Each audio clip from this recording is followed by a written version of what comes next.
여러분이 모두 축복의 통로이십니다. 부모 하나님의 마음을 품다라는 말씀의 제목으로 함께 은혜를 나누려고 합니다.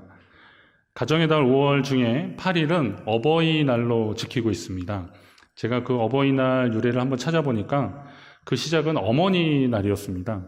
1955년 5월 8일에 국가에서 어머니날 기념식을 해서 장한 어머니 표창도 하고 또 격려하는 그런 시간을 가졌는데, 이게 왜 그랬나 보니까 1955년이면 우리 한국 사회 시기적으로 어떤 시기인지 아실 겁니다. 전쟁 고아들이 많고 또 아빠를 잃은 자녀들이 많고 또 남편들 중에서는 전쟁 중에 부상을 당해서 어떤 활동이 어렵고, 그래서 가정의 생계를 책임질 수 있는 사람들이 적은 시점이었습니다. 그래서 어머니들이 모성애가 강하고 아이들 키우는데 아주 책임감이 있으니까 장한 어머니, 아이들 좀 잘 키워주고 그렇게 해달라고, 국가가 요즘 같은 어려운 때 이제 재난지원금 이런 거 지원해 주지만 그 당시에 뭐 생각이나 했겠습니까? 그래서 어머니들을 믿습니다, 이런 마음으로 어머니 날을 제정했던 것입니다. 그러다가 이제 충효를 좀 강조하는 정권이 들어서면서 온 국민들한테 이런 효와 경로 사상을 좀 고취시키고, 그리고 그것을 실천을 높이려는 목적으로 어버이날로 바꿔서 오늘에 이르게 된 겁니다. 교회에서는 한 5월 둘째 주에 이제 어버이 주일로 지키면서 그간에 우리와 함께 하셨던, 그리고 우리에게 사랑과 은혜를 베풀어 주셨던 부모님을 기억하고 감사하는 시간으로 가졌습니다. 창세기 말씀을 진행하면서 창조의 과정 속에 나타난 하나님 아버지의 마음이 부모님의 마음과 같음을 발견하고, 그러니까 결국은 부모님의 마음이 하나님 아버지의 마음을 닮은 거겠죠. 그런 동질성을 좀 발견을 하고, 물론 우리 인간이 하나님을 어떻게 동급이 될 수는 없잖아요. 같은 건 아니지만 그러나 하나님의 형상대로 지음받은 것이 확실하기 때문에 우리 부모님의 마음도 결국 하나님 아버지의 마음을 닮은 것이 아닐까, 그런 관점으로 말씀을 보았습니다. 오늘 말씀을 통해서 부모님이 하나님 아버지를 얼마나 닮았는지 한번 깨달아 보시고, 지금도 변함없는 하나님 아버지의 마음으로 우리를 응원하시는 부모님께, 그리고 응원하셨던 부모님을 기억하며 감사하는 시간 되시기를 간절히 바랍니다. 우선 하나님이 우리를 존재하게 하셨습니다. 부모님도 우리를 존재하게 하셨습니다. 지난주일에 말씀드린 대로 창세기 1장 1절에 보면 태초에 하나님이 천지를 창조하시니라 그랬습니다. 여러분 이 사실을 믿으시죠? 하나님이 천지를 창조하셨습니다. 그 하나님이 천지를 어떻게 창조하셨는지가 오늘 2절 이하에서부터 계속되고 있는 겁니다. 여기 보면 땅이 혼돈하고 그리고 공허하며 흑암이 깊음 위에 있을 때 하나님이 창조를 시작하셨습니다. 천지를 창조하셨다 그랬는데, 천지는 우리의 눈에 보이는 하늘과 땅만을 말씀하고 있는 것이 아닙니다. 우리 인식의 한계 때문에 천지라고 하는 용어를 사용했지만, 사실은 하나님이 태초에 온 우주 만물을 창조하셨다는 거죠. 땅과 하늘이 포함된 온 우주 만물을 창조하셨던 겁니다. 그러니까 우주 만물이 다 하나님의 창조의 영역에 속해 있는 것입니다. 이렇게 우주와 천지를 창조하신 하나님이 없으면 우리도 없는 거죠. 온 우주 만물을 창조하신 하나님이 없으면 우리도 없는 거예요. 그럼 연속선상으로 보면 부모님이 없으면 우리도 존재하지 않는다는 겁니다. 그렇게 부모님은 하나님을 닮는 겁니다. 실제로 심리학자들이 그 아이에게 있어서 부모는 우주다 그렇게 얘기를 합니다. 전지전능하고, 그리고 정말 그 전부와 같은 그런 겁니다. 그래서 신학자들은, 어떤 신학자는 아버지는 하나님의 표상이다 이렇게 얘기합니다. 부모님을 통해서 하나님을 보게 되는 겁니다. 물론 거기에는 이제 긍정적인 의미의 표상이라는 말도 있고 또 부정적인 의미의 표상도 있어요. 그래서 부모로서의 역할을 좀 더 잘해야 되는 의무와 책임감도 분명히 있습니다. 자, 이렇게 땅이 혼돈하고 공허한다고 할 때 혼돈을 가리키는 히브리어가 이게 토후라는 단어를 썼습니다. 근데 이 토후라는 단어는 뭐냐면 아무것도 없는, 형질이나 형태가 없는, 아무것도 없는 상태를 토후라고 말하는 겁니다. 그럼 땅이 혼돈하고 할 때 혼돈의 상태가 토후의 상태인데, 우리는 혼돈이라는 말을 생각할 때 이거를 좀 무질서의 개념으로 이해를 하는데, 무질서라고 하면 뭐가 좀 흐트러진 상태잖아요. 그런데 토후는 사실 그것 이전입니다. 아무것도 있지 않은 상황입니다. 그런 상황이고, 그리고 공허하다고 할 때 공허는 보후라는 히브리어 단어를 썼는데, 이거는 뭐냐면 어떤 무언가도 채워지지 않은 상태를 말하는 거죠. 그러니까 다시 말하면 토후의 문제가 해결돼야 보후의 문제가 해결되는 겁니다. 이 컵이라는 것이 만들어지지 않으면 여기에 물을 담을 수가 없는 겁니다. 자, 그러면 이 컵은 토후가 되는 거고, 컵을 만드는 행위 자체는 토후가 되는 거고, 여기에 물을 채우는 일은 보후의 행위가 되는 거죠. 이런 의미입니다. 이거를 조금 어떤 존재론적인 관점으로 이렇게 접근해 보면, 만약 어떤 존재가 있는데 그것을 다른 것으로 표현할 수 있고 의미를 담을 수 있으면 그건 비존재라고 그렇게 규정하는 겁니다. 그러나 다른 어떠한 것으로도 대체할 수 없고 표현할 수 없으면 그건 존재입니다. 철학 시간이 아닌데 이렇게 헷갈리시죠? 그럼 이제 좀 쉽게 말하면 출애굽기 3장에 우리가 이해하기 쉬운 내용들이 나오는 겁니다. 하나님이 모세를 부르셔서 그로 하여금 애굽에 있는 내 백성을 하나님 약속하신 땅으로 보내라 그러잖아요. 그럼 모세 입장에서는 제가 가서 얘기할 때 그러면 누가 보냈냐고, 누가 이런 얘기를 하냐고 그러면 저는 뭐라고 대답을 해야 됩니까? 말하자면 당신은 누구십니까? 라고 그렇게 물어보는 겁니다. 그때 하나님이 말씀하시는 거예요. 나는 스스로 있는 자니라. 이게 출애굽기 3장 14절 말씀인데, 나는 스스로 있는 자이니라. 또 이르시되 너는 이스라엘 자손에게 이같이 이르시기를 스스로 있는 자가 나를 너에게 보내셨다 하라. 이렇게 말씀합니다. 자, 하나님은 자존자예요. 스스로 있는 자죠.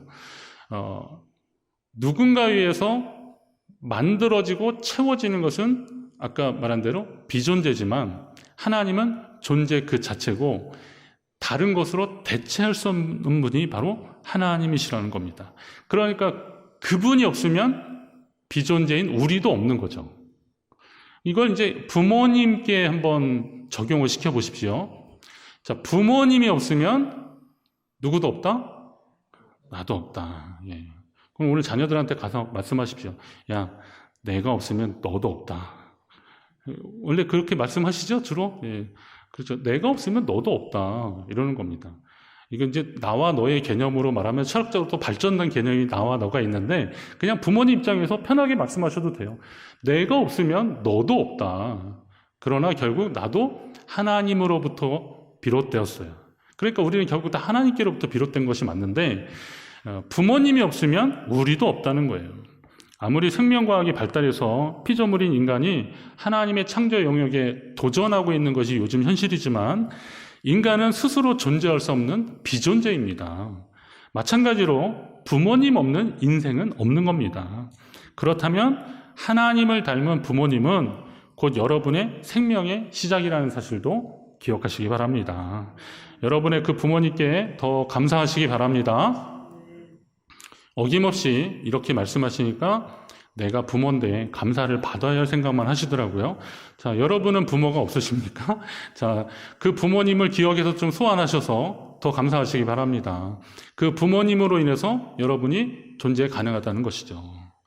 자, 그러면 하나님의 마음을 품은 이 부모님이 우리에게 어떻게 역사하셨는가? 하나님이 우리 가운데 어떻게 역사하셨는지를 보면 또 알 수 있습니다.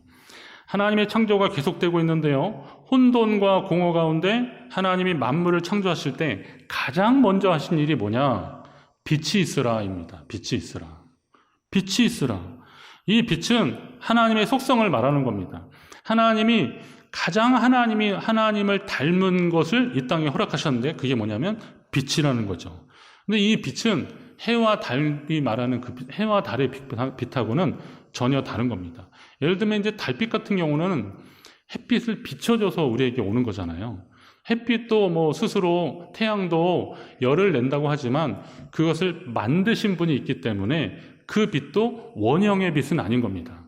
그럼 하나님이 빛이 있으라라고 하실 때 그 빛은 하나님 그 존재를 이 땅에 드러내시고 나타내시는 것이다 이거죠. 민수기 6장 25절에 보면 아론의 그 축복 기도가 나오는데 거기 보면 여호와는 그의 얼굴을 내게 비추사 은혜 베푸시기를 원하며 그랬습니다. 여호와는 그 얼굴을 나를 향하여 드사 이런 뒤에도 나오긴 하지만 그러나 내게 비추는 거예요. 나를 보는 게 하나님의 빛이 내게 비춰지는 겁니다. 이게 하나님의 역사더라고요. 시편에도 계속 말씀하고 있어요. 시편 31편에도 보면 주의 얼굴을 주의 종에게 비추시고 그렇습니다.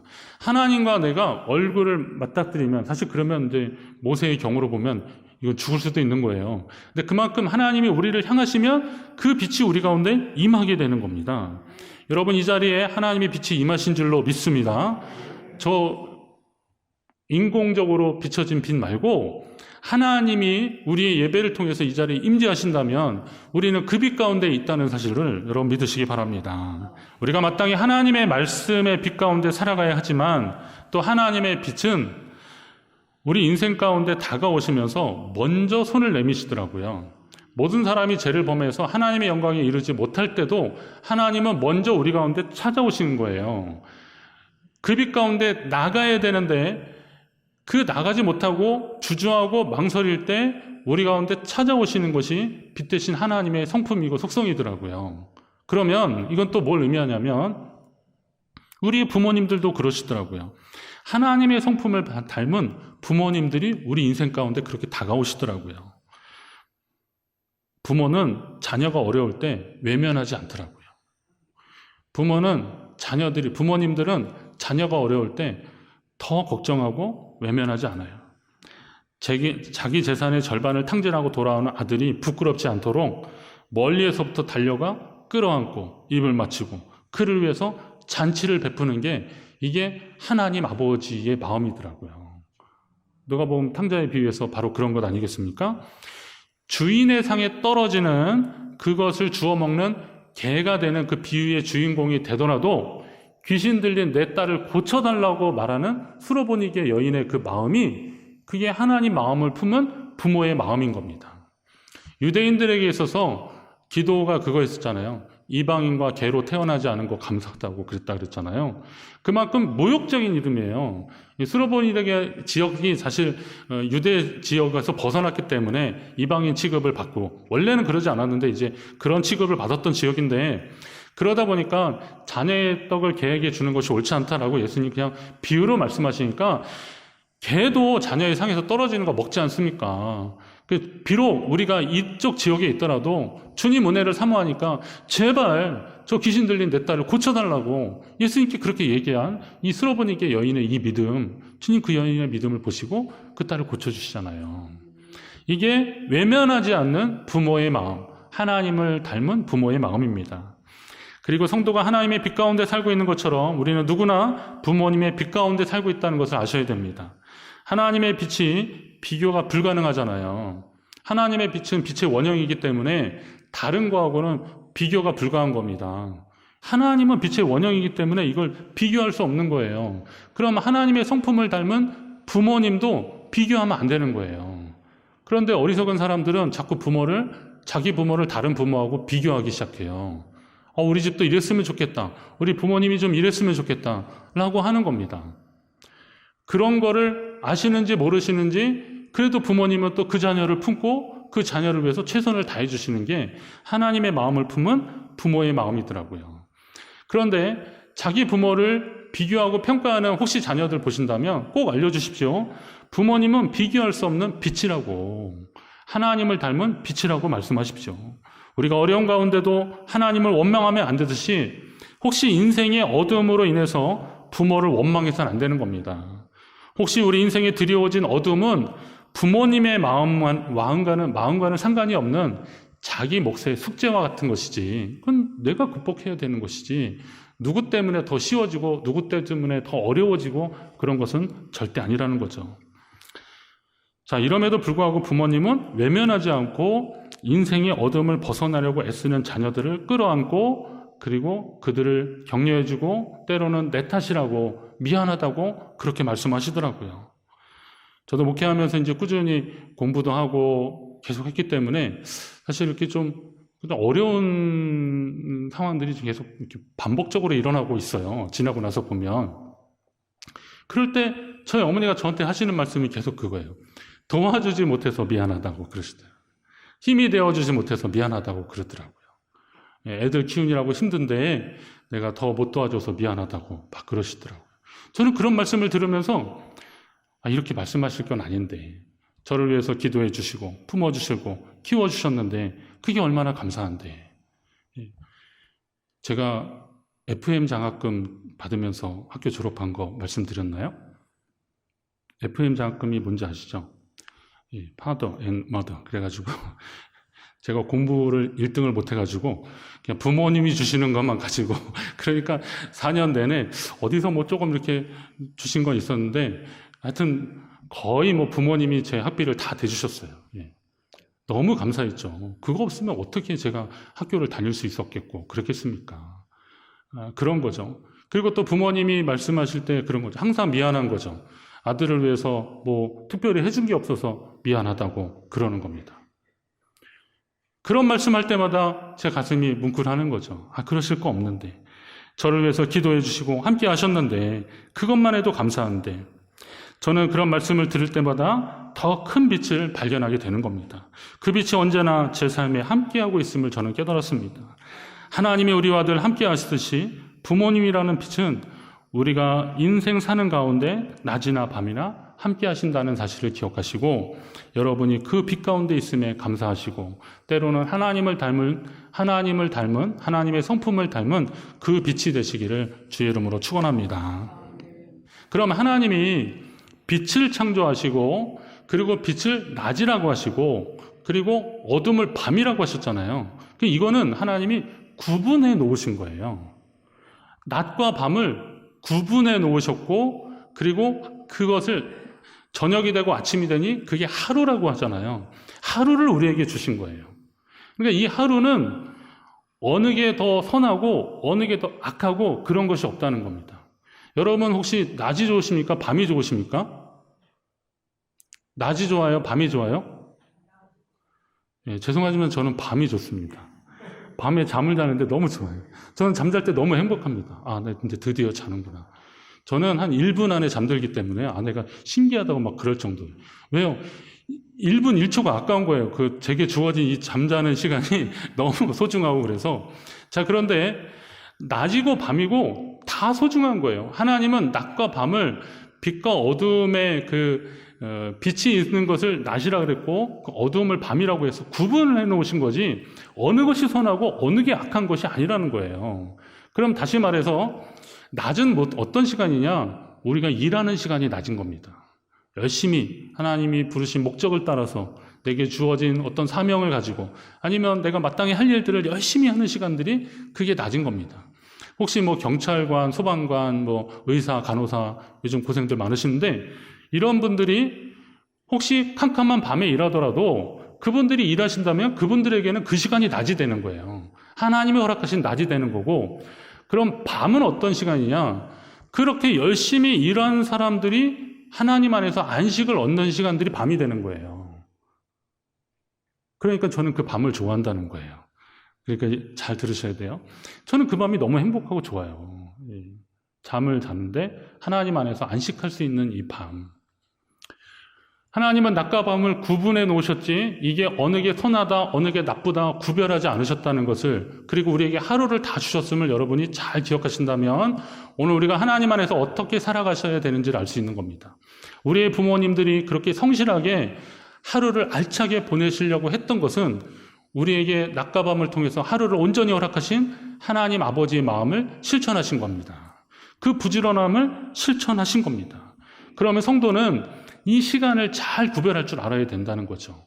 하나님은 단지 그냥 구분하셔서 거기에 따라 사람들이 살도록 하신 건데 그럼 우리는 이 시간을 잘 구별할 줄 알아야 되는 거죠.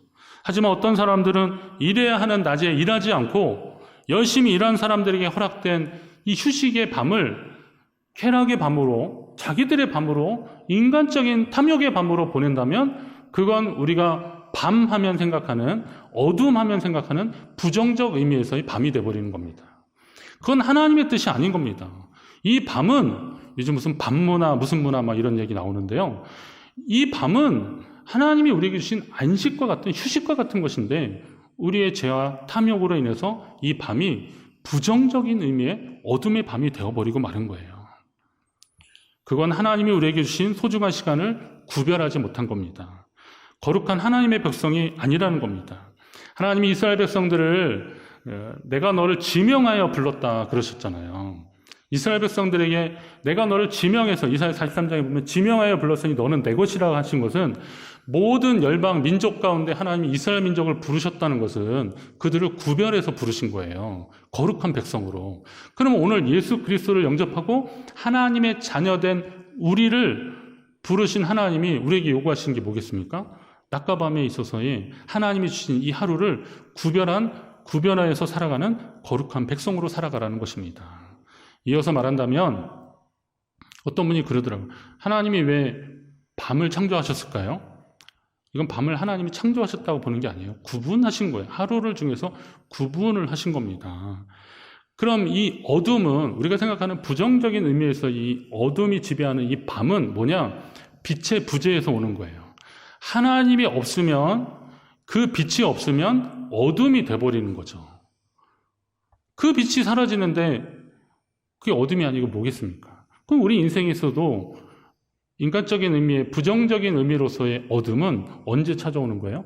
하나님이 없을 때 오는 거예요. 그러면 하나님을 모시고 살 때는 우리는 그 빛 가운데 살아가는 것입니다. 여러분이 그 빛 가운데 있음을 믿으시기 바랍니다. 자, 어버이 주일 오늘 본문의 이 창조 기사를 바탕으로 하나님을 닮은 어버이 은혜를 기억하자는 말씀으로 좀 나눴습니다.